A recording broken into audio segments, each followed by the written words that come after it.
tardes. Ya sé que está llegando más gente, pero vamos a empezar ahorita por respeto a las personas que llegaron a tiempo.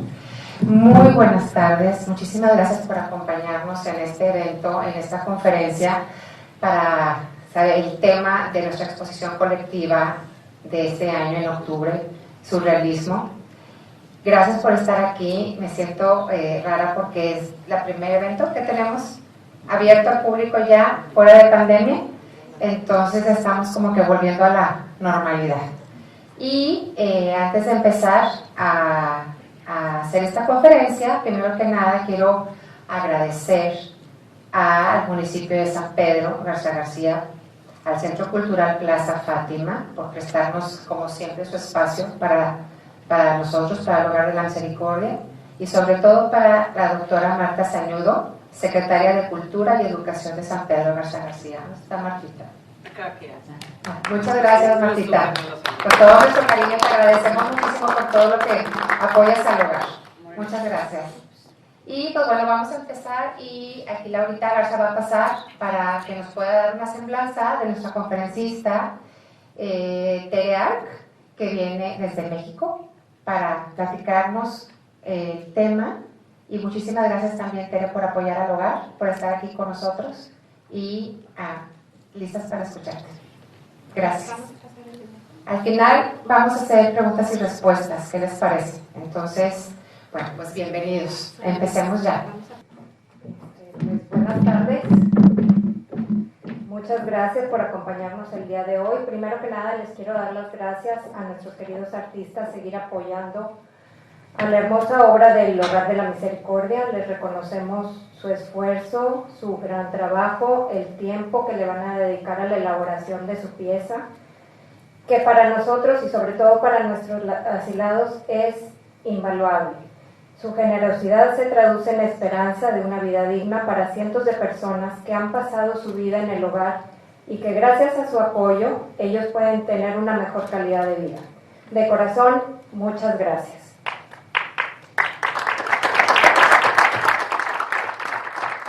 También quiero agradecer el apoyo del Comité de Exposiciones integrado por Jesús Drexel, Elvira Lozano de Todd, Alberto Vargas y Gerardo Puertas, con quienes hemos estado trabajando mucho para que este proyecto sea una realidad. Les platico que empezamos con este proyecto desde hace muchos meses y pues es desde escoger el tema de la exposición, escoger los artistas de renombre, que son todos ustedes, que estén a la talla de la altura de la exposición, la conferencista, mucho trabajo que no se ve. La verdad, estimado comité, muchas gracias por su valioso apoyo. Esto es realidad gracias a ustedes.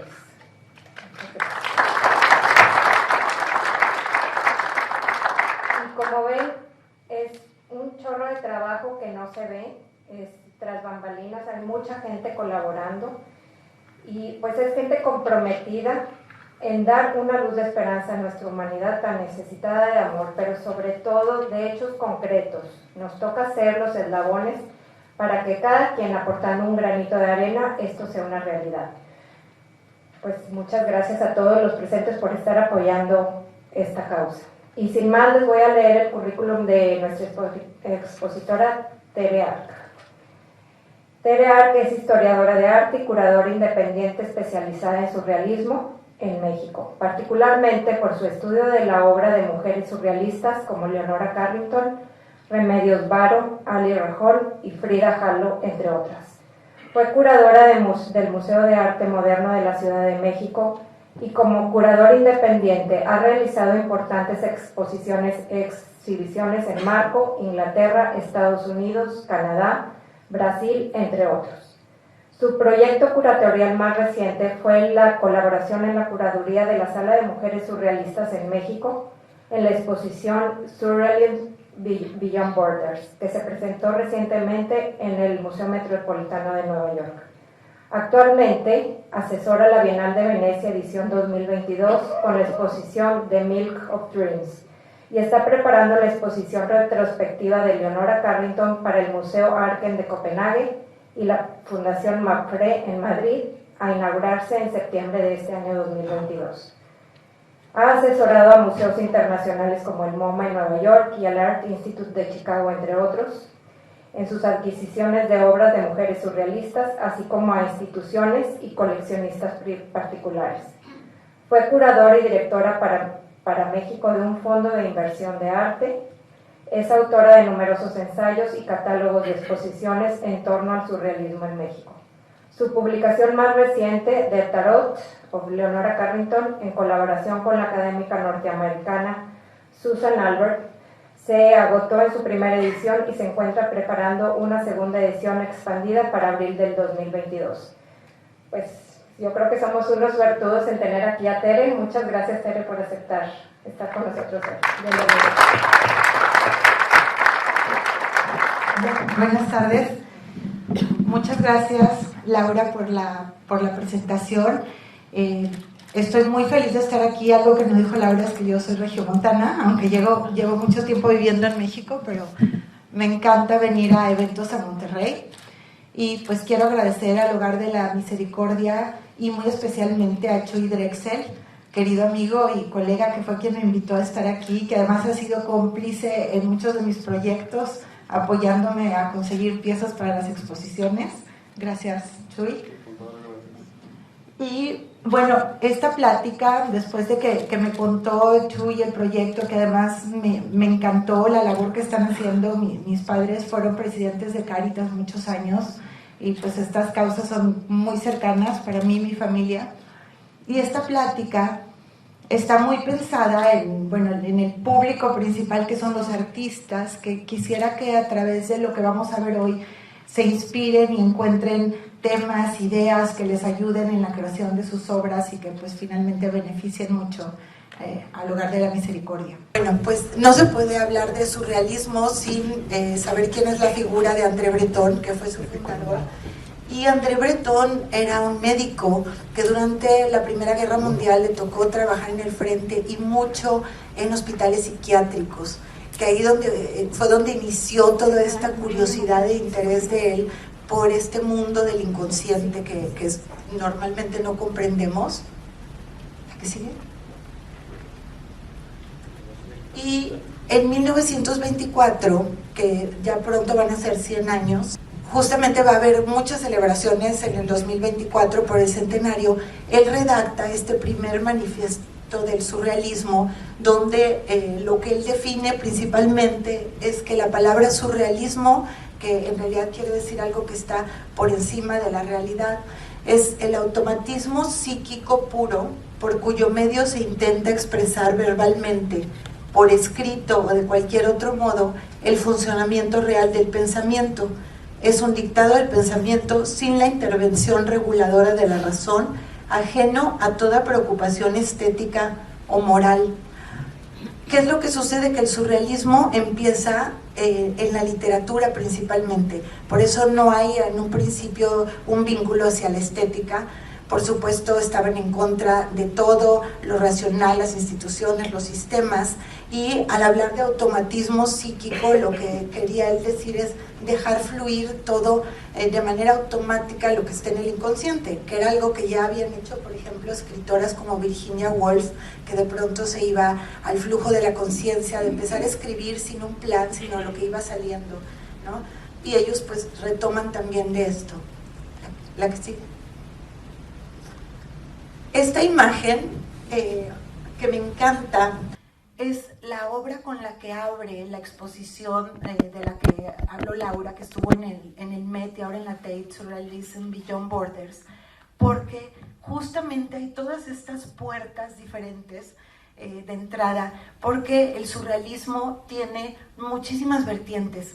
Más que un estilo, como podría llamarse el cubismo, donde había pues una búsqueda formal muy clara de cómo representar en un objeto bidimensional objetos que tienen 3 dimensiones en la realidad, el surrealismo tiene más que ver con una forma de ver la vida. Es no solo un estilo de pintura, porque como verán no hay un estilo como tal, es una filosofía, es una visión también política, una visión incluso mágica. Entonces el surrealismo abarca muchas cosas y justamente eso es lo que lo hace muy vigente. ¿La que sigue? Y esta pieza, que también tiene un diálogo por las puertas que están abiertas, que es un cuadro de Dorothea Tanning, que me fascina, y este fue el cuadro con el que abrí una exposición en Los Ángeles, en el LACMA, que después estuvo en Quebec y luego vino a México al MAM, que se llamó En Wonderland, las aventuras de las mujeres surrealistas en México y en Estados Unidos, que justamente trataba de qué papel tuvieron las mujeres en el surrealismo. Y aunque siempre se ha criticado mucho que Breton podía ser a veces misógino y que predominaban los hombres, lo cierto es que es el primer grupo o movimiento en la historia que le dio cabida a tantas mujeres. Les dio la posibilidad de expresarse, de participar, de exponer junto con sus contrapartes, aunque es cierto que muchas llegaron ahí como las parejas, las esposas, las amantes, las amigas o las musas, ¿no?, que los inspiraban, pero sin embargo el surrealismo les abrió todas estas puertas y les permitió un papel de independencia y de autonomía que muy pocas mujeres habían tenido en el mundo del arte a lo largo de la historia. Entonces eso es también revolucionario y es muy importante. ¿La que sigue? Para entender el surrealismo tenemos que pensar un poco en cuáles fueron los antecedentes y cuál fue el contexto histórico. El surrealismo surge después de que termina una Primera Guerra Mundial que fue devastadora. Fue la primera guerra donde más que ir cuerpo a cuerpo empezó a darse destrucción mucho más masiva, donde se hicieron cosas inimaginables. Al mismo tiempo, todo lo que ocurría en Europa, las instituciones se desmoronaban, la gente ya no tenía fe en nada, ni en los gobiernos, ni en las religiones, en ningún tipo de institución. Y al mismo tiempo había, por supuesto, un auge del pensamiento positivista, sobre todo en Europa, donde todo tenía que ser validado por el método científico, tenía que comprobarse, la razón era lo más importante, y entonces los seres humanos empiezan a desvincularse de la emoción, de la intuición, de la conexión con otros, de incluso regresar a aprendizajes del pasado para ir a un pensamiento muy frío y que ellos rechazaban.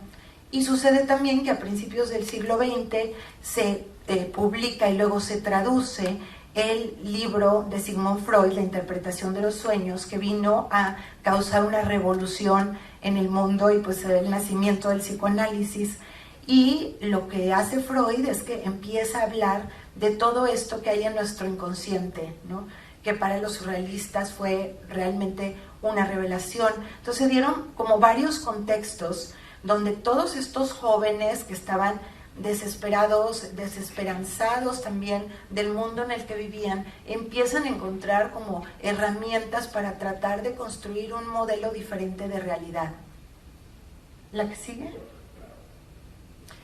Y surge primero que nada, y varios de los surrealistas formaron parte de este grupo, el Dada o el dadaísmo, que en realidad la palabra Dada no tiene un significado preciso, nadie sabe bien qué quiere decir. A veces dicen que es porque son las primeras palabras que pronuncia un bebé y es como entonces empezar de la nada donde todavía no hay un lenguaje. Pero los dadaístas básicamente lo que hicieron era como querer romper con todo, destruir, atacar, todo lo que hacían era polémico. Se juntaban en un lugar que se llamaba el Cabaret Voltaire en Zúrich y recitaban poemas que no rimaban, era romper todas las reglas, ¿no? De pronto armaban un cuento a partir de palabras recortadas del periódico que no tenían ningún sentido y las pegaban y ya se convertía en un poema, en una historia. Hacían performance, hacían instalaciones, pero tenía un contenido político muy fuerte y muy revolucionario. Y dentro de este grupo surgen varios escritores como Tristan Tzara, Paul Eluard, se vincula a ellos André Breton, y en el 24 pues se funda el manifiesto, como les dije, que en un principio era principalmente un grupo de escritores. Y entonces fundan lo que le llamaban la Oficina de Investigaciones Surrealistas en París. Aquí vemos, eran principalmente hombres, con las dos secretarias, y una de ellas era la que fue la primera esposa de André Breton, y esta era su tarjeta de presentación. donde lo que querían ellos era presentarse como la puerta hacia todo lo inconsciente. Si se fijan al reverso, justo detrás de el tercero de izquierda a derecha es André Breton, y atrás de él está un cuadro de Giorgio de Chirico, que ahora vamos a ver, que era uno de los artistas como que más inspiraron a los surrealistas y que era realmente fundamental. Pasemos a la siguiente. Aquí lo tenemos. Y es justamente un cuadro que tiene que ver con la representación de un sueño. Entonces eso era lo que les fascinó y fue como motivo de inspiración para muchos de los artistas que van a empezar a crear dentro del contexto del surrealismo. Giorgio de Chirico era italiano, se le conocía como fundador de una pintura metafísica, pero ellos lo toman como casi como un tutor y una representación de lo que ellos pensaban que podía ser la representación de sus ideas en la plástica. Y la manera en que se empiezan a expresar en escritura va a ser a través de esta revista, que es la Revolución Surrealista. Es muy importante porque en sus inicios, sobre todo, el surrealismo estaba muy vinculado a la política y la mayor parte de los miembros estaban afiliados al Partido Comunista. Eso fue lo que más adelante hizo ligas con México también, como vamos a ver. Después hubo muchos rompimientos porque hubo quienes eran a favor de Lenin, otros a favor de Trotsky, luego hubo unos que más tarde se convirtieron al estalinismo y los demás rompen con ellos por estar vinculados a un gobierno fascista. Entonces también tenía su parte pues sí, de rebelión contra la política, incluso contra la iglesia también, porque ellos rechazaban la parte muy dogmática de cualquier tipo de institución y escribían sus artículos en esta revista. La que sigue, por favor. Perdón que se empalmó el título aquí, es Maruja Mayó. Esta es una mujer española muy poco conocida, pero muy en España, sobre todo en Barcelona, hubo un grupo de artistas que cuando se enteran de lo que está pasando en París, ellos crearon un grupo que se llamaba los lógico-fobistas, que tenían la fobia a la lógica y que sostenían todas las ideas del surrealismo y le escribían a Breton de que les encantaría haber firmado su manifiesto. Y parte de lo que ellos hacen también dentro de su obra es como pintar y denunciar el ambiente que ya se sentía en España y de todo lo que iba a ocurrir posteriormente con la guerra civil. La que sigue. Como lo hizo también Salvador Dalí con este cuadro que es muy fuerte y muy famoso, que justamente se titula La premonición de la guerra. Todos los artistas estaban en contra, eran pacifistas, se oponían a todas las manifestaciones de la violencia y ellos lo que abogaban, como las tres cosas principales que quería Breton era la libertad, el amor y la poesía. Era lo que ellos defendían como causa dentro del surrealismo. Y Salvador Dalí justamente pues le toca vivir ahí. Él era muy cercano a Federico García Lorca, que fue asesinado por el gobierno de Franco, y fue el momento en que empiezan todos de España a huir, a refugiarse en París, que se convierte realmente el centro de la capital del arte y donde estaba todo el grupo de los surrealistas. Entonces vamos a los inicios, ¿no? Les digo que comenzó como un movimiento literario y es muy interesante porque ellos como querían rescatar esta idea del inconsciente, recurren, como lo habían hecho otros artistas y escritores, porque por ejemplo Victor Hugo en el siglo XIX, este famoso literato francés, él también consultaba médiums y trataba de escribir por intercesión de médiums, y los surrealistas se inspiran en esto y entonces hacían sesiones mediáticas, hacían cosas, por ejemplo, como privarse del sueño durante varios días forzosamente para ver qué ocurría con la mente al no tener descanso y empezar a escribir y ver qué salía, ¿no? Incluso a veces probando también plantas alucinógenas, otro tipo de cosas, para ver qué ocurría con el flujo de la conciencia y cómo eso podía bloquear un pensamiento racional al que estábamos acostumbrados y a construir una poesía a partir de una métrica determinada o seguir una regla de cómo se redacta una novela. Entonces empiezan a romper con todo eso y a utilizar estas cosas, y como resultado pues a veces había caligrafías diferentes, ¿no? Se conectaban con otras cosas y era algo que ellos realmente querían explorar, y este trabajo de mediums fue muy, muy importante para ellos. ¿La que sigue? Y después de practicar eso con la escritura, empiezan a involucrarse los artistas a tratar de hacer lo mismo con lo que se llamó el dibujo automático. Y era justamente tomar el papel y empezar y ver qué salía, ¿no? Qué se iba manifestando y luego cómo iba tomando formas algo sin una idea preconcebida, que eso era justamente lo que se proponían con el dibujo automático, que no hubiera un plan, una composición planeada, esto es lo que quiero hacer, sino simplemente sentarse, dejarse inspirar, tomar la pluma, el lápiz y ver qué salía con eso. Y aquí tenemos dos ejemplos. Uno de los artistas más famosos por el trabajo en el automatismo fue André Masson, con este diseño vegetal, que por supuesto el título lo ponían después del resultado de lo que podían plasmar en el papel, ¿no? O en este caso la nube, que fue también a partir de un trabajo de automatismo. ¿Lo que sigue? Para los surrealistas, algo que era súper importante, además de los sueños y demás, era recuperar el juego. Decían, teníamos que volver a ser niños, como recuperar la inocencia, la imaginación de un niño, y a través del juego liberar la creatividad. Entonces, mucho de lo que hacían era reunirse en cafés, reunirse en grupos y empezar a generar juegos. De ahí nació el famoso cadáver exquisito, que muchos de nosotros lo llegamos a jugar en la escuela y practicar con amigos, que consistía en doblar una hoja en varias partes. Si se fijan, ahí se ven los dobleces del cuaderno en 4, y alguien empieza dibujando algo sin que nadie lo vea, luego se dobla, alguien sigue y trata de imaginar y cómo lo continúa, y así sucesivamente, y el resultado es un trabajo en colaboración, pues que es parte del azar, que era muy importante también para ellos, y de cómo se puede crear algo con la imaginación de un colectivo. ¿La que sigue? Este es otro ejemplo más cercano a nosotros, porque se trata de Frida Kahlo con una amiga fotógrafa, Lucien Bloch, donde también cuando estaba Frida en Detroit, que tuvo un aborto muy grave, acompañando a Diego, que pintaba un mural, se entretenía con su amiga haciendo cadáveres exquisitos, de los cuales solo sobreviven estos dos.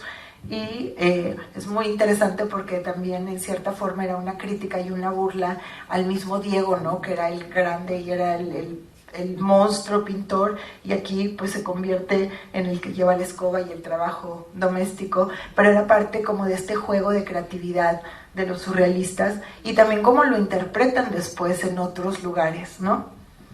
Como México.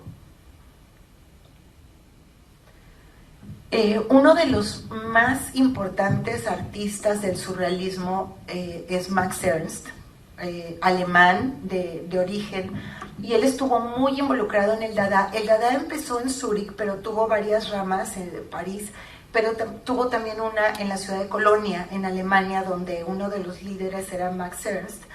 Y la gran aportación de Max Ernst es la invención de técnicas para trabajar el surrealismo. Él fue quien inventó el collage, y como saben, el collage es ir pegando diferentes cosas tomadas de medios diversos en sus orígenes. Lo primero que hizo Max Ernst era tomar revistas de publicidad, enciclopedias naturales, todo tipo de cosas impresas en papel. Iba recortando lo que le gustaba, a veces una figura, un mueble, un objeto, lo que fuera, y después él los reconstruía y formaba toda una historia. Y además, a partir de los collages fue escribiendo cuentos donde los collages iban contando una historia, era una historia gráfica, digamos, a través de la técnica del collage. Por supuesto que luego se va sofisticando con muchos otros artistas donde no solamente pegan de revistas, pero empiezan a utilizar, pegar objetos, pegar plumas, pegar hojas que encuentran en la naturaleza, recortes de periódico, o incluso empezar a combinar técnicas. La que sigue, por favor. Como en este caso, crea a partir de pintura y collage un objeto tridimensional, que es una obra donde pinta el fondo, le pone estos personajes, objetos, la casita, para crear una narrativa, incluso con un texto a la manera de que se hacía también en México con los exvotos y que luego Frida Kahlo va a retomar para poner una leyenda que haga alusión. Y en este caso, además, está representando un sueño. Se llama Dos niños asustados por un ruiseñor. Y esta fue además la obra que enganchó a Leonora Carrington con el surrealismo, porque ella supo el surrealismo primero por un libro que le regaló su madre, donde venía reproducido este cuadro, que fue el que a ella le fascinó. Dijo, yo con esto me identifico totalmente, y después conoce a Max Ernst y ya tuvieron una historia de amor fascinante que fue una influencia tremenda para ambos. La que sigue. Y Max Ernst además va a inventar otra técnica que es el frottage, que también muchos de nosotros la hemos usado desde cuando ponemos una monedita y el papel encima y tallamos para que se marque encima. Justamente él empezó a trabajar con eso a partir de hacer, por ejemplo, las hojas que encontraba, los troncos. Él lo hizo sobre todo mucho en la naturaleza. Iba y recolectaba lo que encontraba en el bosque, llegaba, hacía el frottage, después lo trasladaba en una composición, como vemos en la parte de abajo, y luego esa composición en papel, el resultado de ese frottage, lo pinta, ¿no? Y lo incorpora en estas obras que ya son combinación de pintura y frottage. Y esta idea era también como recuperar el alma de los objetos, ¿no? ¿Cómo puedo atrapar esa otra cosa a partir de algo que encontré y me llamó la atención, y cómo lo transfiero y le cambio de significado cuando lo combina con otra cosa? Y técnicamente es uno de los artistas más sofisticados cuando logra avanzar más en esta técnica del frottage. Si ustedes no han tenido oportunidad de ver como en vivo sus obras, el 31 de mayo va a inaugurar en Bellas Artes, en la Ciudad de México, una gran exposición de surrealismo que viene del Museo Boijmans de Rotterdam, que tienen muchísimas obras de Dalí, de Magritte, de Paul Delvaux, de Max Ernst, de Duchamp, etc. Y que me invitaron a co-curar un diálogo con el surrealismo mexicano y las mujeres, porque no tienen 4 mujeres en su colección. Entonces va a ser una oportunidad de ver obras espectaculares que nunca hemos tenido en México. El anuncio, pero es importante decirlo porque estas obras se tienen que realmente ver en vivo para apreciarlas y ver cómo están hechas. La que sigue, por favor.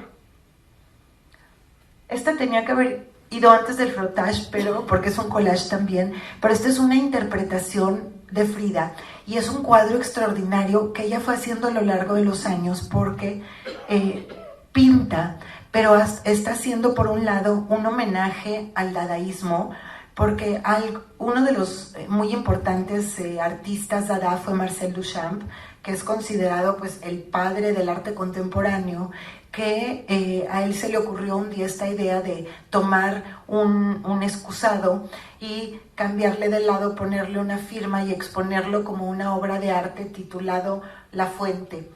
Y eso revolucionó totalmente y se empezó a hacer lo que se llamaba el objeto encontrado, donde a partir de cosas que ensamblaban juntas, armaban un banquito con una rueda de bicicleta y ya se convertía en una escultura, porque le daban una calidad estética a algo que tenía otra función totalmente diferente. Era cambiar el funcionamiento de algo y utilizarlo como un objeto estético. El padre definitivamente fue Duchamp, Y Frida, que tuvo la oportunidad de conocerlo en París cuando fue a exponer su obra en 1939, que incluso él fue quien le ayudó a sacar sus piezas de la aduana, a encontrar la galería, porque André Breton, que originalmente lo iba a hacer, pues no la peló mucho y acabó incluso quedándose en casa de Duchamp y de su esposa.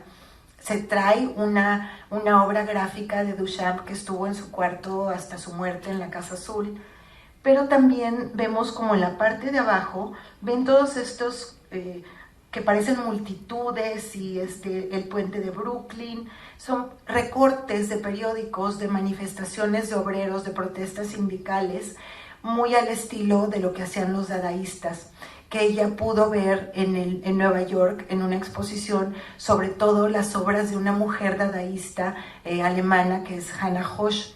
Entonces es muy interesante cómo Frida empieza a tomar de todos estos movimientos y los sintetiza en su propio estilo, además de que esta pieza es de una colección regiomontana, es de la colección FEMSA, que siempre está viajando porque son súper generosos y le prestan, pero es una obra muy importante de cómo se empieza a absorber todo esto en México. La que sigue, por favor. Otra de las técnicas muy importantes que fue inventada por Óscar Domínguez, un español de las Islas Canarias, es la decalcomanía. Y la decalcomanía se hacía de dos formas diferentes. Una de ellas era poner sobre el papel o la superficie tinta muy diluida o óleo, un medio muy diluido, y luego presionarlo o con un vidrio o con una lámina para crear formas y texturas inesperadas. Y una vez que quedaban las formas, lo retrabajaban y le creaban una idea y un tema, ¿no? De acuerdo a lo que iba surgiendo. Y él fue el que inventó esta técnica que luego la empezaron a asumir otros artistas. La que sigue. Como Remedios Varo, que Remedios Varo fue muy amiga de Óscar Domínguez en París cuando estaba todo el grupo ahí. Incluso cuando no tenían que comer juntos, falsificaban obras de Giorgio de Chirico y las vendían a coleccionistas con tal de comprar el pan, ¿no? Era épocas muy pobres, muy difíciles para todos ellos. Y en este caso, Remedios aprende la técnica con él. Esta ya es una obra de su madurez, pero si se fijan ustedes, si cortaran exactamente en dos, aquí no lo pueden ver, pero cuando uno ve la pieza y por detrás se ve perfecto el doblez al centro. Entonces ella lo que hizo fue chorrear la tinta, doblar el papel en dos y abrirlo, y de la forma que quedó ella empieza a construir una figura. Pero la idea es que todo parte del azar, de algo imprevisto, inconsciente, con esa mancha provocada, y luego dejar que la imaginación cree y complete todo lo que viene después. La que sigue. Otra técnica que también inventaron los surrealistas es el fumage. En este caso fue Wolfgang Pahlen, un austriaco que luego se vino a México, se casó con Alice Raon, una pintora y poeta francesa que también se exilió en México, y un día estaban todos en un café y se le ocurre a Pahlen a ver qué pasa si empiezo a pasar las hojas de papel por encima de la vela y con el humo ir creando formas. Entonces esto era, por ejemplo, el resultado de un ejercicio, y entonces lo que ellos hacían después, a partir de las formas, iban imaginándose, esto parece un caballo, esto parece una flor, como hacemos nosotros cuando vemos las nubes, ¿no? Muchas veces son formas al azar y empezamos a encontrar la forma que tienen con la imaginación. Bueno, de niños siempre lo hicimos todos seguramente, y ellos empiezan a jugar con esto. Por supuesto, la técnica se va sofisticando. La que sigue, por favor. Y esta es una pintura donde parte de las formas del fumage, y en un óleo, como hacía Max Ernst, primero con el frottage, encontraba las formas, la idea, y luego lo plasma a través del óleo, y es una figura que surge totalmente de un juego azaroso, y él imagina después un título, en este caso la nombra Orfeo, porque le interesaba muchísimo la mitología. Y este cuadro llegó a México y se expuso en la Exposición Internacional del Surrealismo y acabó luego siendo donado por la última esposa de Palen al Museo Franz Mayer en la Ciudad de México, que tiene una gran colección de Palen. La que sigue. Otra técnica también inventada por los surrealistas es el fotomontaje, donde a partir de diferentes fotografías luego recortadas iban componiendo una imagen que era imposible fotografiar en la realidad, como este caso de Dora Maar, una gran artista que se ha estado rescatando mucho últimamente, también pintora. Antes se le conocía simplemente porque había sido una de las amantes de Picasso, a la que pintó muchísimas veces en sus cuadros más dramáticos, casi siempre llorando. Todos los retratos de Dora Maar son trágicos totalmente, pero hasta hace unos años empieza a reconocer el trabajo de ella como artista desde antes de conocer a Picasso, ¿no? Y como una gran pintora y fotógrafa. Y una de las técnicas justamente que ella trabajaba era el fotomontaje. Este es otro ejemplo de fotomontaje de un artista japonés, Ognue Toshiko. Y este es uno de los grandes descubrimientos. Si no tienen la oportunidad de ir a Londres para ver la exposición del surrealismo, el catálogo es espectacular. Y el gran logro de esa exposición es que los curadores principales, que fue Stephanie de Alessandro del Met y Matthew Gale en la Tate, es un proyecto que empezaron con 6 años de anterioridad y lo llevaron a seminarios. Hay un grupo que se llama el Instituto Internacional de Estudios sobre Surrealismo, donde cada año nos reunimos como en congresos y todo el mundo presenta su trabajo en diferentes ramas, hay diálogos, mesas redondas, y ellos empezaron a presentar su proyecto buscando ideas y retroalimentación de colegas en todo el mundo, porque lo que ellos querían era ver cómo el surrealismo se interpretó fuera de París y cómo llegó a muchos lugares indirectamente. Por ejemplo, llegó a Corea por una transcripción, una traducción incorrecta que venía de un error del chino, que a su vez lo habían traducido del francés, y lo que entendieron del surrealismo era algo totalmente diferente, ¿no? Igual, por ejemplo, a México llegó también todo transgiversado, nunca se habla ni de la importancia de los objetos ni del automatismo, y todo se enfoca en el mundo de los sueños. Y es lo que los artistas mexicanos van a tomar y pintar muchas escenas oníricas. Entonces en cada país se percibe diferente, y ese es el logro de esa exposición, y que fue un trabajo de grupo, porque ellos nos invitaron a muchos. Yo tuve la suerte de participar en la parte de México, pero éramos 40, ¿no? 40 autores, 40 como asesores en cada uno de los países de qué sucedió ahí. Entonces esto es realmente una exposición inédita y muy interesante para ver qué tan importante ha sido el surrealismo para la humanidad, ¿no? Y cómo sigue teniendo repercusiones aún en el arte contemporáneo. La que sigue.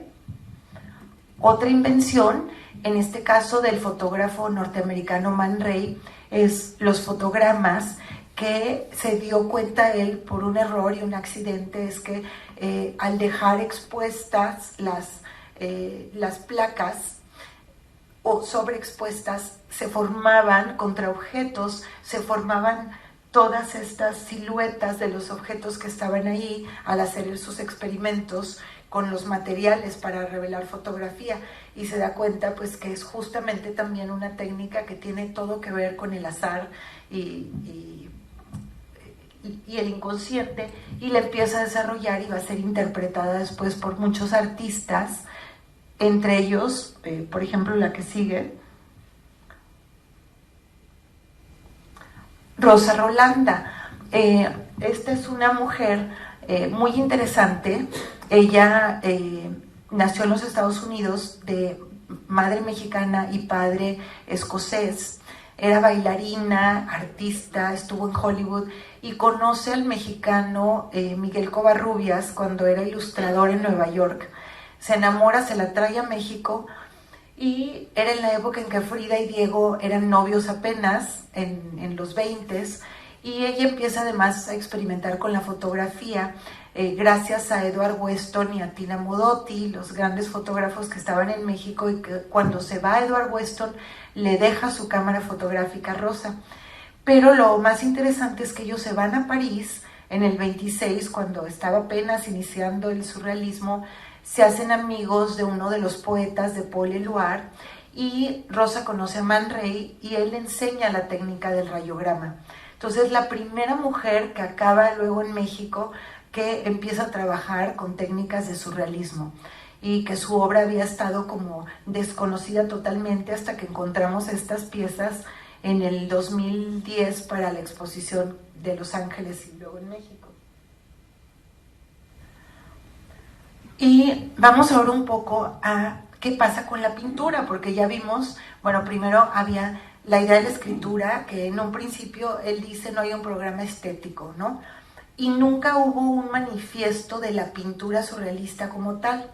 Lo que empieza a hacer Breton es que a través de publicaciones en diferentes revistas, él empieza como a hablar de los pintores que podrían ser los antecesores del surrealismo, en los que se inspiraban, los que tocaban los mismos ideales, y uno de ellos, que era como el dios, digamos, para todos los surrealistas y gran influencia, era el Bosco.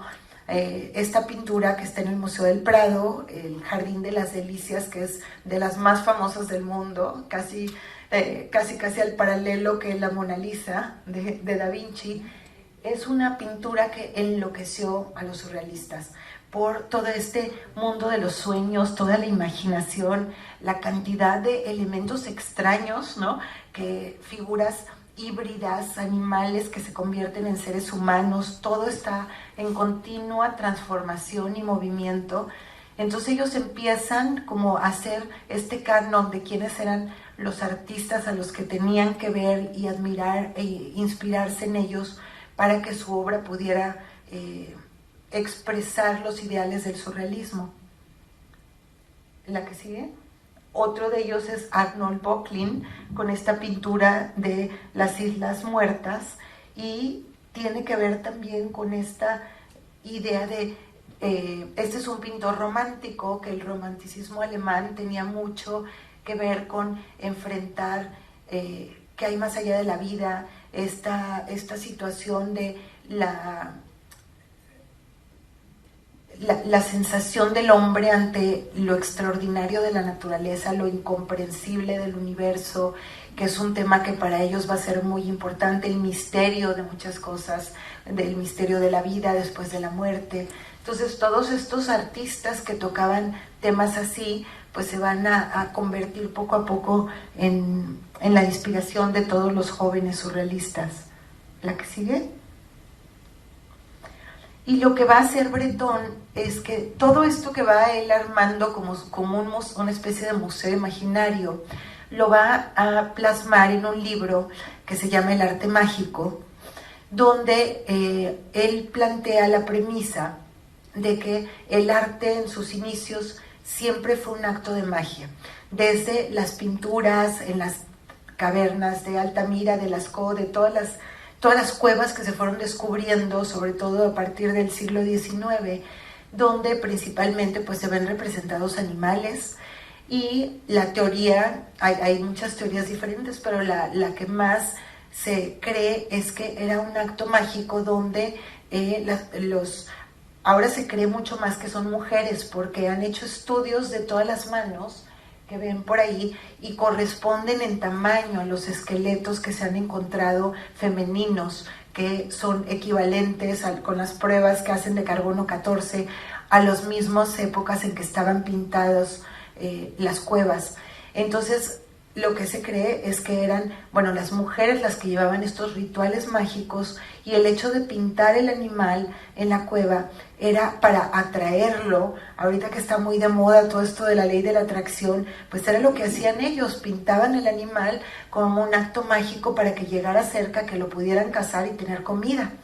Entonces Breton lo que decía es que el artista tiene que regresar a los orígenes mágicos del arte, a crear el arte con un propósito, ¿no? Ir más allá de la composición formal, que haya un equilibrio en el color, sino realmente que la obra de arte se vuelva un acto, una obra mágica en sí misma. Es un libro maravilloso, creo que lo piensan reeditar porque creo que ya está agotadísimo. La que sigue. Y justamente esta idea de cómo el arte era magia y era ritual los lleva a explorar todas las culturas ancestrales. Y en París había un museo etnográfico, se llamaba el Museo del Hombre, que estaba en Trocadero junto a la Torre Eiffel. Toda esa colección actualmente está en el Museo del Quai Branly, maravilloso, en París. Y tenían exposiciones desde arte de México, por supuesto de diferentes lugares como la Columbia Británica, que está en Canadá, de Polinesia, de Nueva Guinea, de todos los lugares de África. Ahí fue, por ejemplo, donde Picasso vio todas las máscaras africanas que después influyeron en su cuadro famosísimo, Las señoritas de Aviñón. Entonces todo este estudio tenía que ver justamente, pero no solo en lo estético, sino cómo se usaban estas piezas, cuál era el uso ritual, el significado. Y todas estas están ilustradas en el libro de Breton, ¿no? De los olmecas le interesaba este misterio de cómo pudieron crear esto, ¿no? Cómo esto se transportaba, como el misterio de las pirámides también, ¿no? Entonces, pero sobre todo esta parte ritual, porque las máscaras no eran un objeto decorativo, las máscaras se usaban, se bailaban, se usaban para una festividad en el año que tenía un propósito específico dentro de una ceremonia y un ritual, y finalmente ese era el valor que tenían. Ellos no lo consideraban una obra artística, sino una obra que tenía una parte muy mágica y un propósito. La que sigue. Y parte también de recuperar esta idea de la magia y de ir en contra del racionalismo. Antes de que empezara todo este movimiento positivista, había en el siglo XIX un fuerte, en Inglaterra se conoce como el Occult Revival, y en Francia pasó un poco lo mismo, que empezaron muchas personas simultáneamente a irse a investigar todo el conocimiento como oculto y esotérico por todo el mundo, que había en Egipto, que había en la India, que había en Israel, todas las religiones, su parte mística, ¿no? La cábala, el sufismo, que es la parte como mística del Islam, el gnosticismo, que era la parte mística de los inicios de la religión católica, de los seguidores de los discípulos, y que era una interpretación mucho más espiritual. Y se van a estudiar también el tarot, la astrología, la magia, y todas estas son, esto por ejemplo es tomado de un manuscrito medieval, y en la época medieval todos los médicos estudiaban astrología y cada órgano del cuerpo estaba vinculado a un signo astrológico, y de acuerdo a eso era como diagnosticaban lo que tenía que tomar el paciente. Y si ustedes leen el Antiguo Testamento, está también repleto de alusiones a astrólogos, magos, como los reyes consultaban con su astrólogo la fecha propicia para hacer algo. Los matrimonios reales se fijaban de acuerdo a las fechas astrológicas de uno y del otro, si se empezaba una guerra. Todo este conocimiento muy antiguo, porque bueno, la astrología viene desde las épocas de Mesopotamia y más en Babilonia, y lo empiezan ellos a rescatar y a tomarlo también como motivo de inspiración. Todas estas imágenes están en el libro de Breton, eran las que él mostraba. La que sigue. Aquí vemos, por ejemplo, un tarot muy antiguo encontrado en Francia, que es conocido como el tarot de Carlos VI, y es la representación de la carta de la luna, muy vinculada a la astrología, y la carta del colgado. Entonces ellos se iban, ahorita podemos ir a cualquier librería o en internet y encontramos muchísima información. En esa época había que ir a bibliotecas especializadas, por ejemplo en la Biblioteca Nacional de París se consultaban en los archivos los tarots. en la British Library, en el British Museum, pero no era algo que estaba realmente disponible para el público, era para conocedores. Y varios dentro del grupo surrealista se dedicaron a ir por muchos países a comprar manuscritos y documentos y libros antiguos para poder acceder a todo este conocimiento y tomarlo como inspiración, pero también como una forma para ellos diferente de percibir la vida, ¿no? Y diferentes formas de entender cómo funciona el universo. ¿La que sigue? Esta es una fotografía de una de las exposiciones internacionales de surrealismo, en este caso fue en Londres, pero las hicieron en París, las hicieron en Ámsterdam, hubo en Praga, por supuesto, hubo en México en 1940 también, y lo que ellos hicieron, que fue muy innovador y radical, es que ellos le concedían el mismo valor a una máscara africana, a un objeto hecho por un indígena, a una figurita de Colima, de fertilidad, por ejemplo, de un ritual, que a una pintura moderna, ¿no? O a una fotografía. Eso nunca se había hecho antes y esto es muy reciente que se empieza a dar un valor así. Generalmente no se apreciaba todo este arte de culturas originarias o lo que conocíamos como arte popular, que ya se trata de evitar mucho ese término. Ellos le daban un valor incluso a veces superior porque tenía este elemento ritualístico, y lo que hacían en sus exposiciones es que mezclaban y combinaban todo, ¿no? Y también hacían instalaciones. Ellos fueron los padres del performance, de la instalación, en todo lo que hacían en sus exposiciones, y fue realmente algo muy novedoso que tuvo un impacto en todos los museos y el mundo del arte hasta hoy en día. ¿La que sigue? Esta es otra exposición que hicieron solo de objetos, donde mezclaban tanto objetos originarios como máscaras, como objetos encontrados que ellos transformaban para darle una connotación diferente y convertirlos en una obra artística, como vamos a ver en las siguientes diapositivas. Por ejemplo, esta es de Man Ray, que la titula El Enigma, de Isidora Ducas. Isidora Ducas era el seudónimo de un escritor que hizo un libro muy importante para los surrealistas que se llama Los Cantos de Maldodor, porque él empieza a hacer una metáfora hablando de la belleza de cómo combinar un paraguas con una máquina de coser y cosas que no tienen nada que ver unas con otras, pero que al unirlas te dan como una sensación estética y las transformas. Y eso fue fundamental para los surrealistas. Y entonces esta es una máquina de coser que Man Ray envuelve y la ata, y entonces le pone el enigma porque tú en realidad no sabes qué es, pero lo transforma en un objeto y lo exhibe como una escultura o una pieza artística.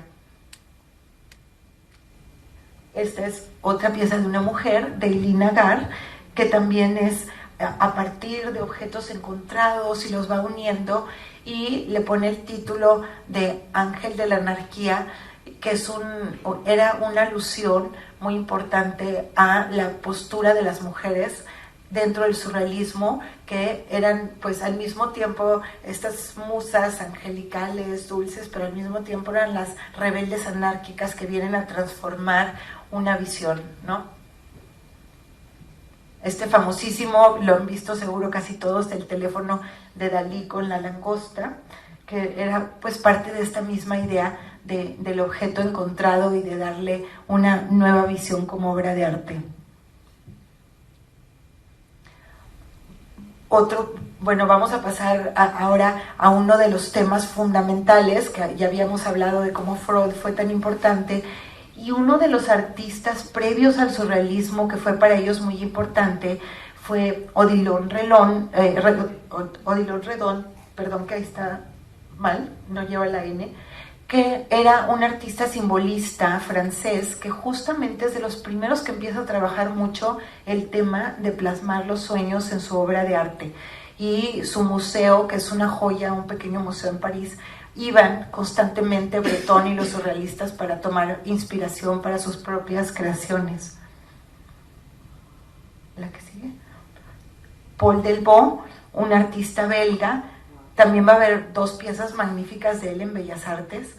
Y él también plasmó mucho su visión de los sueños, todo lo que soñaba y lo plasmaba o imaginaba, tratando de captar todo este significado, en su caso de una manera muy realista. Y pues eran sueños que tienen que ver con el erotismo y con la muerte, que era también esta visión que manejaba Freud de Eros y Tánatos, ¿no? De cómo está vinculado la muerte con el placer, que era uno de los temas de exploración más importantes de estos artistas. La que sigue. Víctor Brauner, él era un húngaro, fue amante de Remedios Varo durante un tiempo. Incluso esta obra es cuando estaba con Remedios Varo y es una representación de ella porque ella era pelirroja totalmente, decía su última pareja que tenía el cabello del color del fuego. Y aquí está él mezclando el concepto del objeto y del sueño en este objeto que está soñando, ¿no? Y imaginando pues esta mujer que es como un híbrido. Y otra interpretación del surrealismo aquí en México, este cuadro extraordinario de María Izquierdo, que se llama Sueño y Presentimiento. Y lo que es muy interesante es, vemos su autorretrato con su cabeza. Ella estaba muy influida también por Giorgio de Chirico, con todos estos paisajes que van haciéndose hacia el infinito, estos árboles fantásticos, pero ella pinta este cuadro poco antes de sufrir una enfermedad que la deja paralizada justamente de todo su lado derecho. Y al final de su vida solo podía pintar con el lado izquierdo. Qué irónico, ¿no? Como su apellido, pero es una representación de un sueño. Y María Izquierdo fue la primera mexicana que fue considerada como una surrealista. En 1936 vino a México un dramaturgo y poeta francés, Antonin Artaud, que venía con la idea de encontrar, él tenía esta fantasía de que México todavía era todo primitivo y no había modernidad, ni mucho menos, y él venía buscando artistas que en su punto de vista no tuvieran contaminada su visión por la influencia del arte occidental, sobre todo de Europa.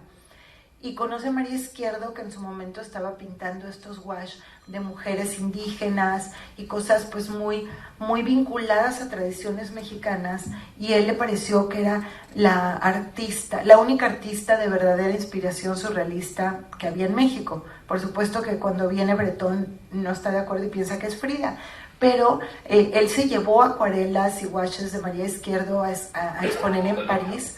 Desgraciadamente se perdieron, no sabemos qué pasó, porque entre sus cosas en México se fue con los tarahumaras y se fue a experimentar con el peyote, justamente para ver esta idea de las visiones y del inconsciente, pero se volvió adicto a estupefacientes y acabó en un psiquiátrico. Entonces no sabemos qué pasó. De esas obras han aparecido 2 desde el 36, quién sabe qué pasó con todo lo demás.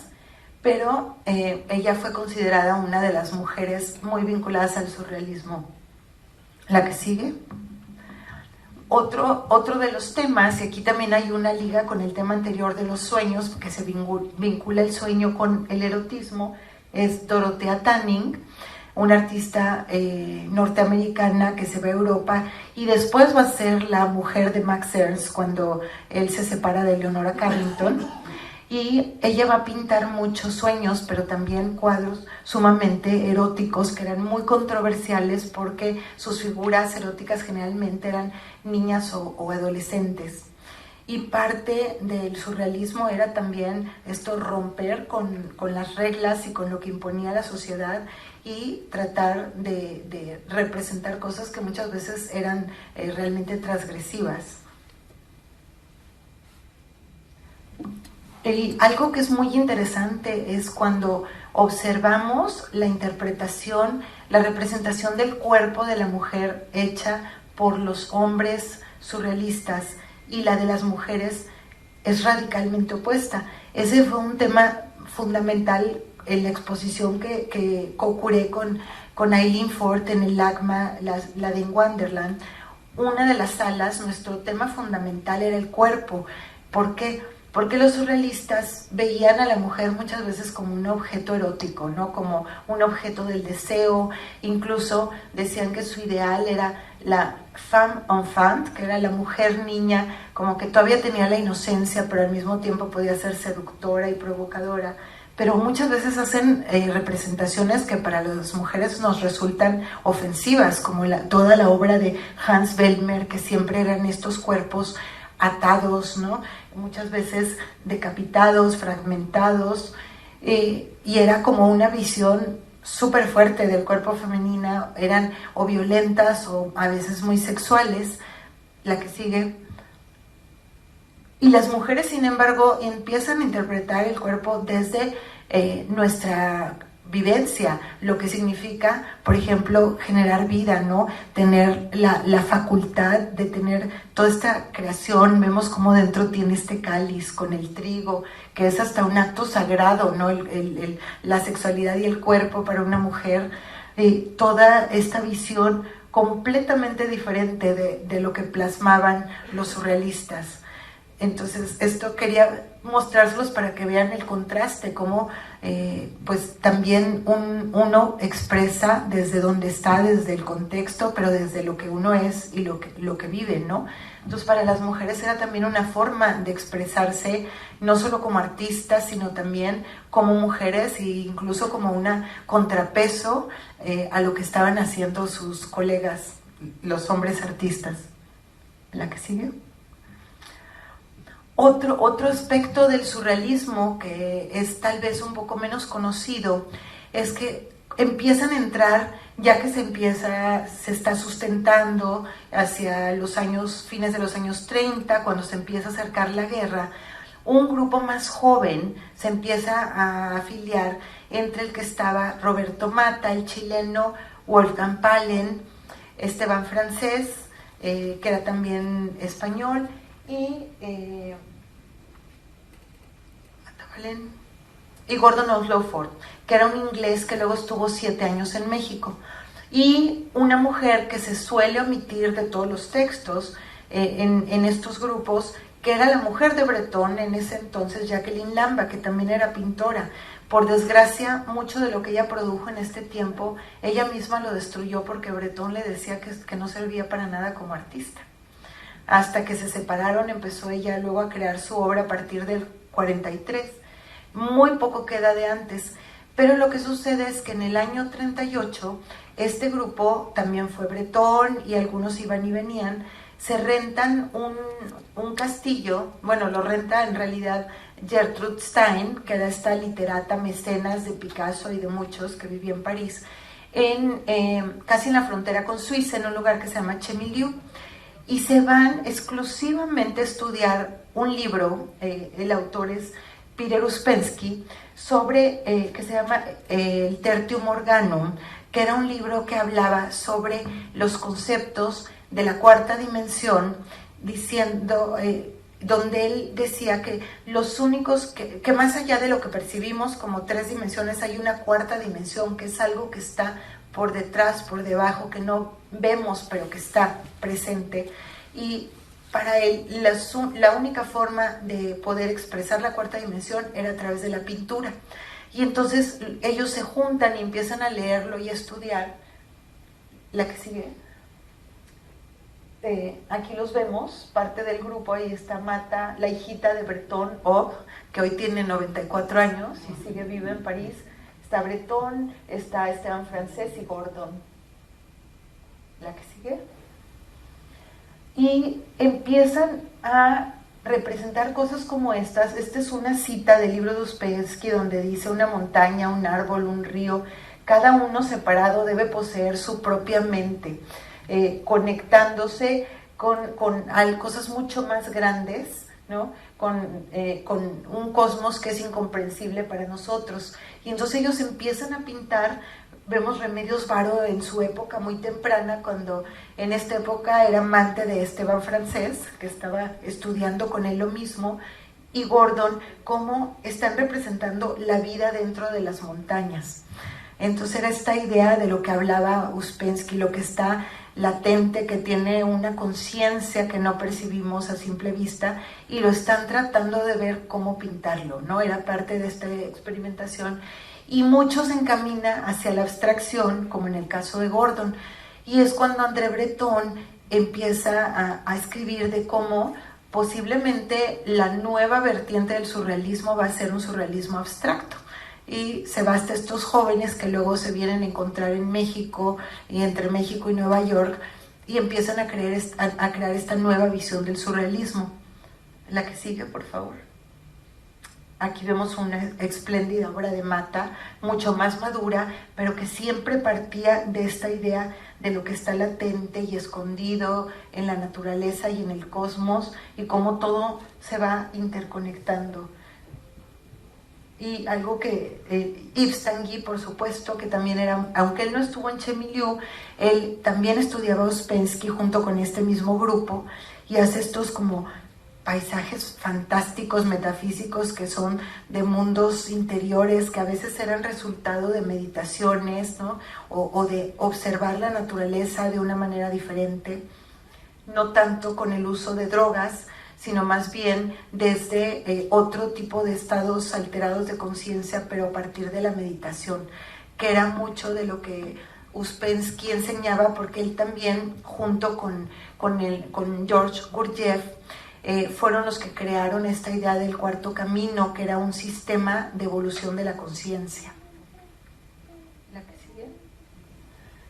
Este es un mapa que hicieron los surrealistas de cómo veían ellos el mundo, y si se fijan, cómo el tamaño de México y de Alaska prácticamente borran Estados Unidos, ¿no? Sudamérica es inmenso, la isla de Pascua casi de la mitad de México.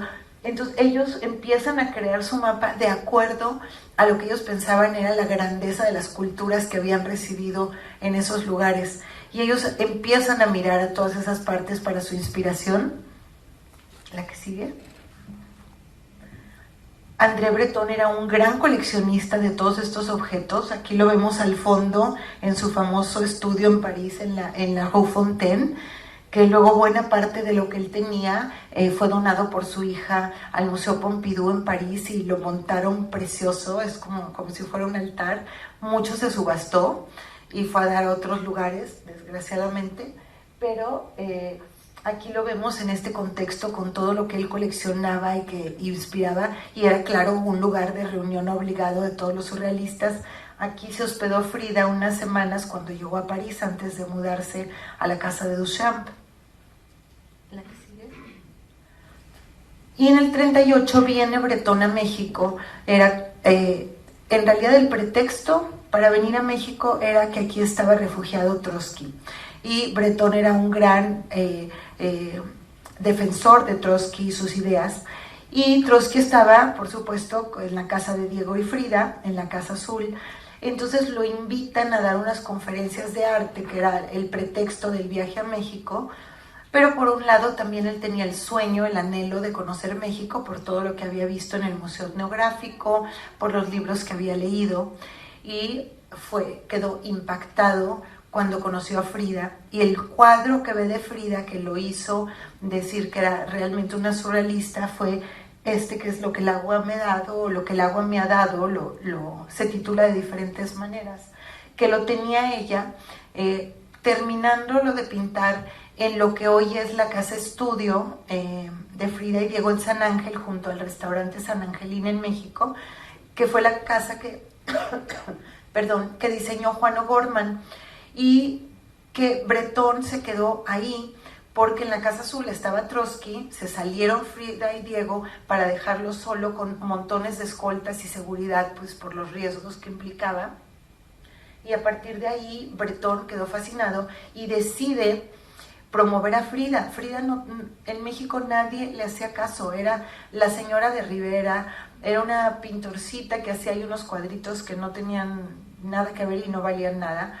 Y Breton le ayuda a que lleve su obra primero a Nueva York, a la galería de Julian Levy, que era quien mostraba a todos los surrealistas, por ejemplo Dalí, y le hace su primera exposición individual y André Breton escribe el prefacio para el catálogo y luego esa misma exposición se va completita a París, pero en París Breton la completa y pone la obra de Frida, fotografías de Manuel Álvarez Bravo, litografías de Posada, de José Guadalupe Posada, y pone parte de los objetos prehispánicos y el arte de máscaras y demás que él se llevó de México a Europa. Entonces hace una liga bien importante y cuando Frida llega allá empieza a invitar a estas artistas mujeres y a los demás que luego van a llegar a México gracias a la hospitalidad de Frida o que ella les ayudó a tramitar el asilo político. ¿La que sigue? Este cuadro que todos conocen, icónico, las dos Fridas, lo pinta en cuanto llega a México para exponerlo en la Exposición Internacional del Surrealismo, pero es un cuadro que tiene también que ver con la influencia tan fuerte que tuvo en ella Marcel Duchamp, que estaba haciendo los cuadros de dualidades, del alter ego, Dalí también, que estaba pintando estos retratos dobles que ella vio en el MoMA, y es un cuadro que tiene que ver también con su historia de amistad y de amor con Jacqueline Lamba, la mujer de Breton, ya que en una carta que le escribe ella hace alusión a esta muñeca que compraron juntas en el mercado de las pulgas vestida de novia y le dice, yo soy la novia, tú eres la que lleva mi vestido de tehuana, tú eres yo y yo soy tú, y aunque sabes que en mi corazón siempre está Diego, y ahí está Diego en la cajita chiquita, ¿no? Pero bueno, es un cuadro que tiene mucho que ver con la influencia que tuvo el surrealismo en Frida una vez que estuvo en París. ¿Qué sigue? Esta es una fotografía de cómo estaba montada la exposición, que fue en 1940 en la Galería de Arte Mexicano en la Ciudad de México. Ahí vemos las dos Fridas al fondo y ven cómo ellos igual lo mismo hicieron en México, ponían las máscaras mezcladas con los cuadros, con las pinturas, todo tenía como el mismo valor. Y hay una carta muy interesante de la exposición la organizó Wolfgang Palen con un poeta peruano, César Moro, que estaba en México, que fue un gran amigo de todos, y Breton a distancia. Pero Palen se trajo cosas desde París y lo que pudieron enviar porque ya estaban en plena guerra. Por eso en esta no hubo objetos muy grandes traídos porque no podían hacerlo. A lo mucho podían enrollar cuadros, ¿no? Y traerlos en la maleta como fuera. Y complementan con obra de artistas mexicanos que de acuerdo a ellos tenían un espíritu surrealista. Y es una carta a César Moro, él escribe a un amigo, le dice, Frida pintó 2 cuadros gigantescos porque nunca había pintado nada tan grande, porque está furiosa, se acaba de divorciar de Diego y quiere tener la mejor pared de la exposición. Y la tuvo. La que sigue. Y México, su paisaje, todo lo que ocurría, va a influir en muchos de estos artistas que empiezan a llegar exiliados, como el caso de Gordon Oslow Ford, que les digo era un inglés, y casi nadie lo conoce, y él vivió y creó 7 años en México, en Michoacán. Él compró un molino abandonado junto al lago de Pátzcuaro, en Erongarícuaro, y empezó a pintar influido por la luz, por el arte tarasco, por el paisaje que veía.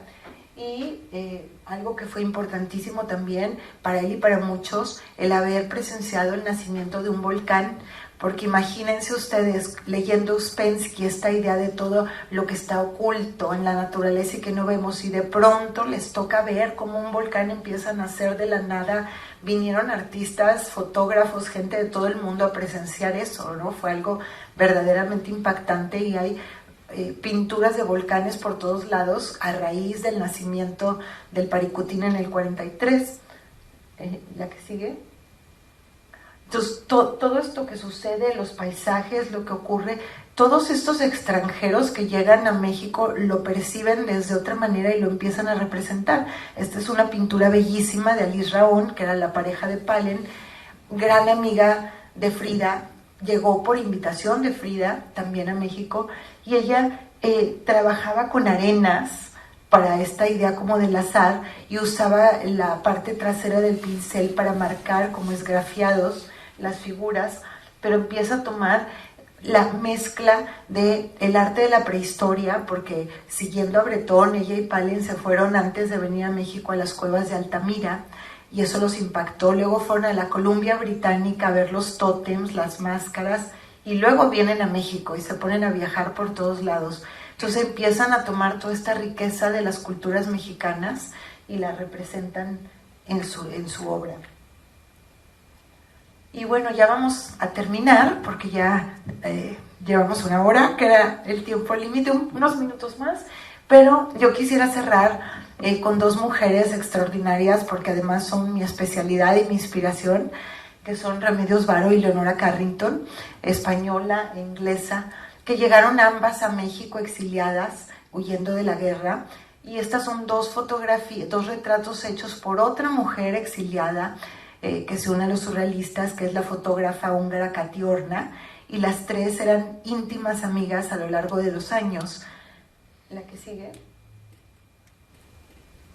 Ese es un fragmento de un cuadro que ahora van a ver completo, de Leonora, donde es un retrato simbólico de las tres, que es la blanca, es Leonora, que ella siempre se representaba como la diosa blanca, que era el título de un libro que a ella le impactó, dijo que fue la mayor revelación de su vida, de Robert Graves, un inglés especialista en mitología y poeta también, que él plantea la premisa de que en toda la cultura del Mediterráneo, que se fue extendiendo a Bretaña y después a Irlanda, inició con un culto a diosas madres, y que todas estas diosas eran las que regían la vida de la comunidad, donde las mujeres eran las sacerdotisas, las que llevaban los rituales, las sanadoras, eran las que mantenían el vínculo con la agricultura, con la naturaleza, las responsables de la ecología, ¿no? Y del cuidado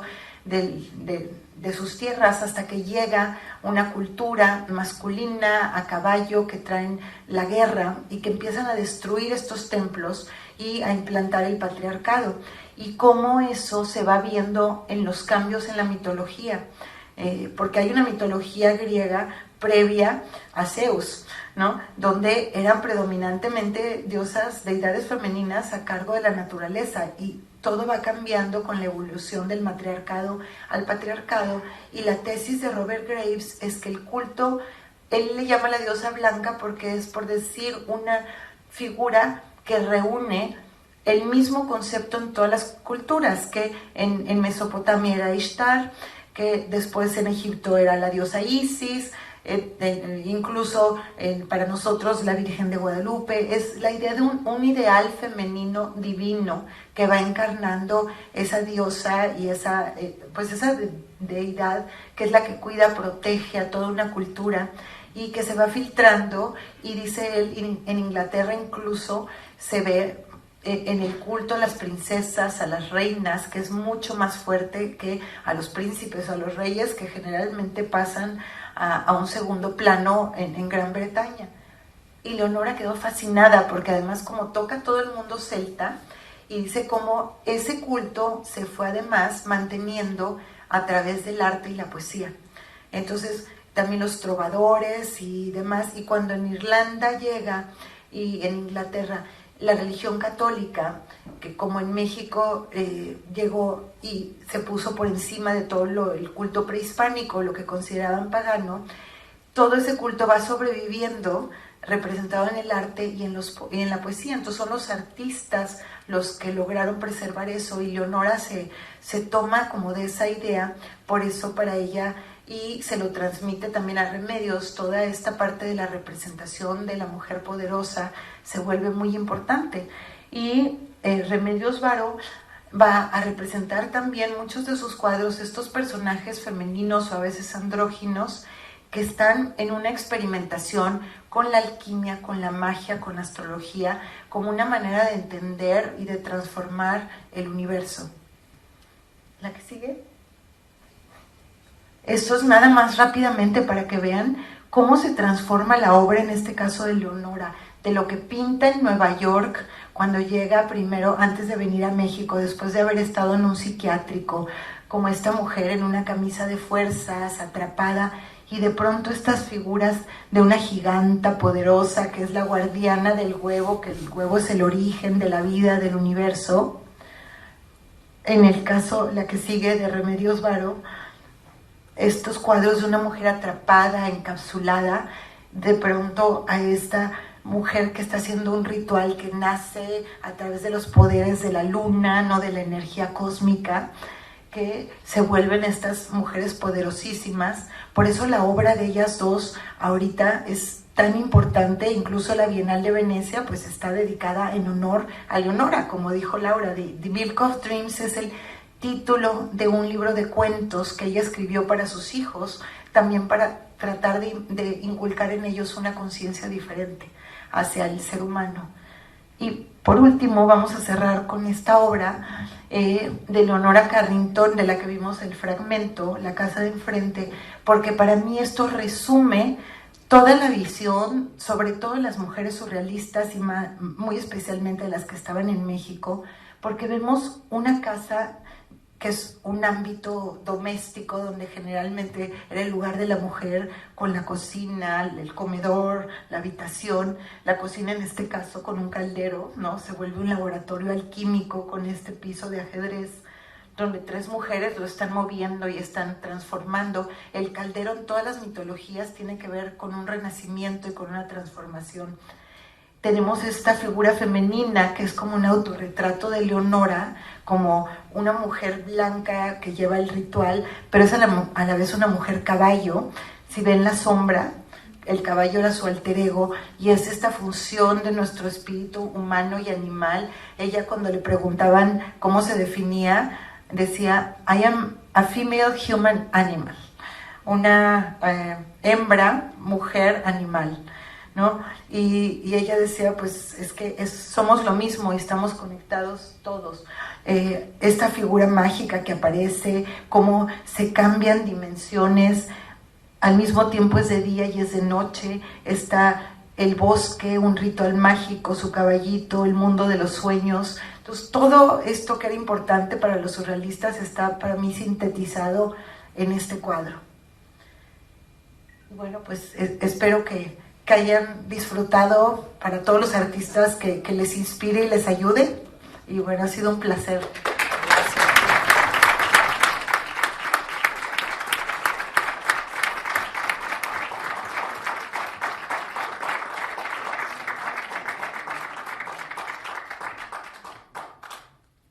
No sé si alguien tenga alguna pregunta para pasar el micrófono. Bueno, sin micrófono, que acá tengo voz fuerte. No, ¿podrían apagar el reflector de atrás porque no les veo las caras más que a la primera fila? Qué apantallada nos has dado. Qué bárbaro. Increíble tu conferencia, tan amena, tan vivida, que muchísimas gracias. Un placer.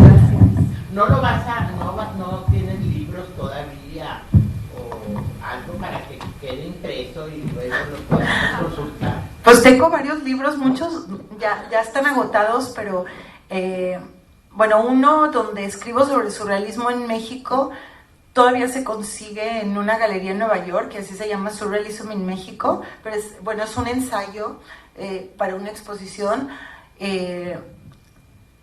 El de la exposición de Leonora Carrington, Cuentos Mágicos, que escribo sobre ella, de Marco, lo tienen en Marco y quedan todavía algunos de los libros del tarot de Leonora, que tienen, en la Galería Etra tienen algunos ejemplares y en la tienda de Marco también. Mi libro de Remedios está agotadísimo, pero lo vamos a reimprimir, espero el año que entra. Y próximamente, bueno, voy a escribir también para la exposición esta de Boymans en Bellas Artes. Bueno, soy una de varias autoras. Entonces, bueno, sí, hay libros que se van a ir reimprimiendo y que van a salir otros nuevos. Ay, es que esa relación que vas haciendo, ¿verdad? De toda la evolución del surrealismo se me hace increíble. De ver que, bueno, ya conseguiremos la bibliografía. Bueno, nunca he escrito un libro sobre esto, lo que pasa es que lo he estudiado muchísimo para todos mis proyectos. Bueno, ahora hago un libro. Ajá. Una pregunta, ¿verdad? Es importante. ¿Pasa el Me llama la micrófono? atención. Dijiste que cuando el surrealismo, ahí empezaron a salir más mujeres pintoras que antes. Sí, no solo pintoras, fotógrafas, todo, porque los surrealistas eran súper liberales y aceptan que las mujeres entren en su círculo. Antes estaba súper marginado todos los medios del arte, por muchas razones. Primero, sociales, ¿no? Se consideraba que no era un lugar apropiado para una mujer porque la vida de un artista era una vida muy bohemia. Entonces, por ejemplo, por decirte algo, en la época del Renacimiento y en el Barroco, por ejemplo, que ahora es muy famosa, Artemisia Gentileschi, ella pudo pintar porque su padre era pintor y trabajaba con él en su estudio, entonces estaba cuidada, estaba protegida y pues el padre la apoyaba y demás, pero que una mujer saliera a pintar fuera, o sea, era inconcebible, ¿no? Muchas lo hacían en privadito y en sus casas y había como una gran competencia también.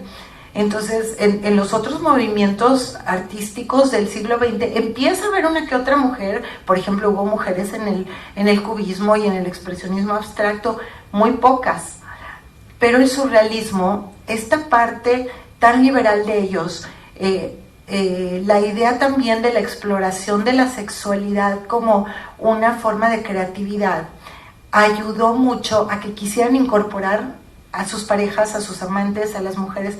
Entonces lo que hicieron es que les abrieron las puertas, ¿no? Entonces fue como, el surrealismo fue una primera plataforma donde muchas mujeres que no habrían tenido la oportunidad en otro ámbito o en otro lugar, pudieron empezar a expresarse, a exponer sus obras. Entonces por eso el surrealismo es tan importante para las mujeres. Te quería preguntar, ¿tú sientes que fue más Jung que Freud el que apoyó en el surrealismo a la mujer? Bueno,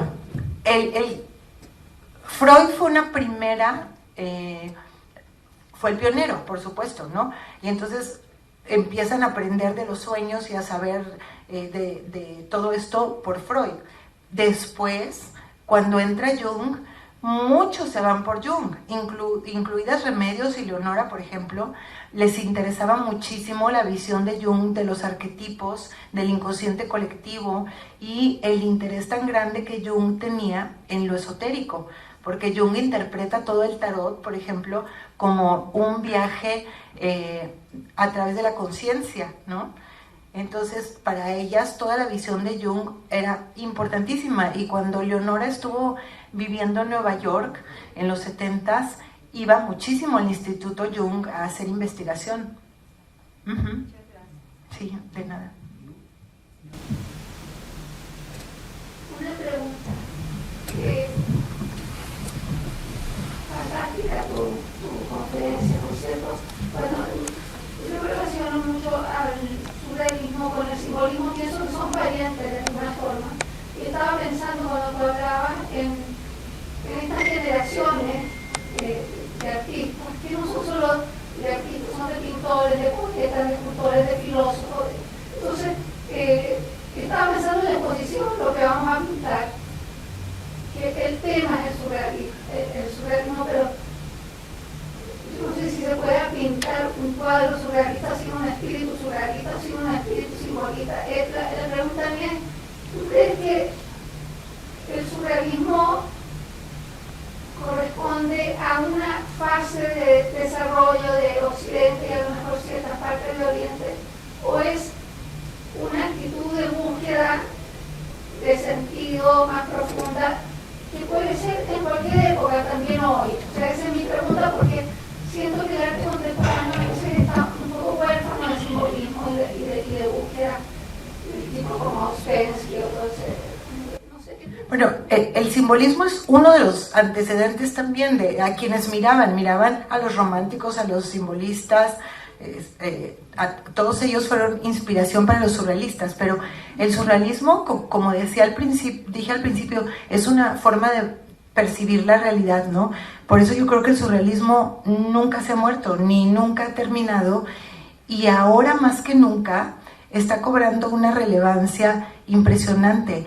Vean el momento que estamos viviendo, ¿no? Lo que era inimaginable pensar en la situación que está ocurriendo en Rusia y Ucrania y que potencialmente pudiera llegar a una tercera guerra devastadora. Ya no hay, no solo en México, en el mundo, no hay confianza en las instituciones, no hay sistema de gobierno que funcione, hay una gran desesperanza entre los jóvenes, estamos destruyendo el planeta. La epidemia también, yo creo, ciertamente. Claro, la epidemia, o sea, todo lo que estamos viviendo, estamos, digamos, en un momento muy similar al que estaban viviendo los surrealistas. Todos los jóvenes y los artistas que estaban ahí era, ¿qué hacemos, no? Nos sentimos impotentes ante todo esto. ¿Qué hacemos? ¿Cómo usamos el arte, la imaginación para crear otra cosa, para proponer otra respuesta? Por eso el surrealismo ahorita se ha puesto tan de moda y hay tantas exposiciones. Mujeres, por ejemplo, como Leonora Carrington, que fueron visionarias. Por eso la Bienal está nombrada en su honor, porque ella era exiliada, le tocó vivir la locura, la enfermedad mental, que es un tema muy importante hoy en día también. Le tocó, el exilio. Es una mujer que además fue visionaria como ecologista, como feminista, pero un feminismo muy de avanzada. Ella nunca tuvo esta visión como las feministas radicales de los 70s. Claro que creía en una igualdad de derechos y oportunidades, pero desde la diferencia, que es muy importante. Ella aborrecía a las mujeres que se vestían como hombro, que rehusaban, que decían tengo que rechazar ser madre porque tengo que ser como el hombre para poder competir con él en el trabajo. O sea, esa visión para ella estaba totalmente errónea, porque somos diferentes y tenemos funciones y misiones diferentes, y las mujeres tenemos la capacidad de generar vida, y eso es algo extraordinario, ¿no? De conectar con la naturaleza. Por eso ella quería regresar a esta idea del matriarcado, donde el valor de lo femenino estaba tan conectado con la tierra y con cuidar la naturaleza, con cuidar a los animales y lograr este equilibrio. Por eso le interesaba tanto Jung, entre lo masculino y lo femenino, nuestro lado de luz y nuestro lado de sombra, para que seamos seres humanos más completos y más conscientes.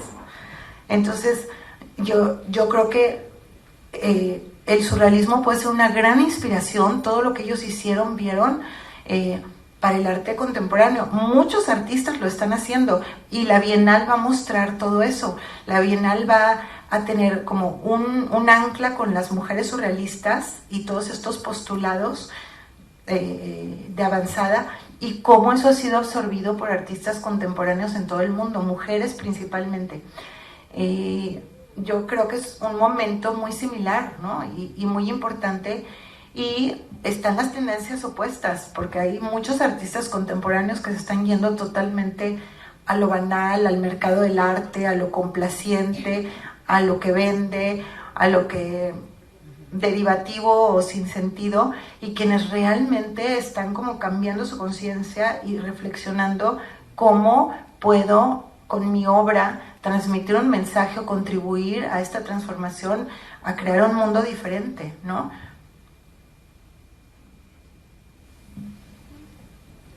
¿Qué tal? Muchas gracias por tu resumen de la plática, hacerla en una hora. Te felicito, estaba muy clara. Muchísimas gracias. Sí, súper padre. Mi pregunta va un poquito relacionada con lo que Jimena pregunta. Bretón dijo, bueno, en México todo es surrealista. Tu visión, ¿por qué se dio en México esta explosión surrealista? Y ¿por qué México en especial? ¿Cuál podría ser tu visión? Bueno, lo que pasa es que cuando Bretón dijo que México era el país surrealista por excelencia, es porque él no imaginaba que en ese momento, cuando él venía pues de París y el pensamiento cartesiano, ¿no? Todo, y llega a un lugar donde se celebra el Día de Muertos comiendo calaveras de azúcar, ¿no? Entonces, por ejemplo, eso lo enloqueció. Dijo, ¿cómo es posible que la muerte se celebre comiendo algo dulce, y la fiesta que se hace, cómo hay este sincretismo de todo lo antiguo con lo moderno, cómo sigue habiendo en muchos lugares estos rituales mágicos, estos mercados fantásticos donde se siguen haciendo los hechizos ancestrales, todo lo que veía, además de la naturaleza, las creencias que sobreviven en nuestro país, todo eso que ellos imaginaban que ya no existía o que había estado desaparecido en las culturas de la antigüedad, y ve que en México está vivo y que forma parte de la vida cotidiana, pues eso fue lo que lo enloqueció, ¿no? A él y a muchos. Por eso México fue uno de los lugares muy elegidos, además de que había una gran facilidad del gobierno mexicano para el exilio, pues era también toda esta parte maravillosa que México tiene hoy en día aún, ¿no? Yo creo que hasta nuestro pensamiento. Ahorita vengo. No te digo nada,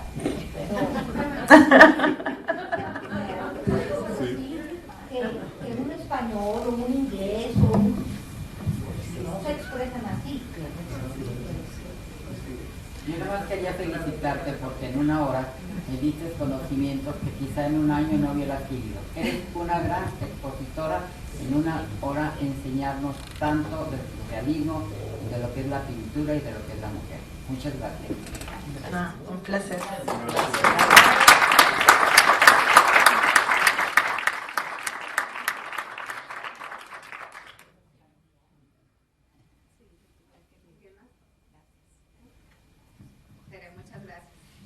No, al contrario. Gracias.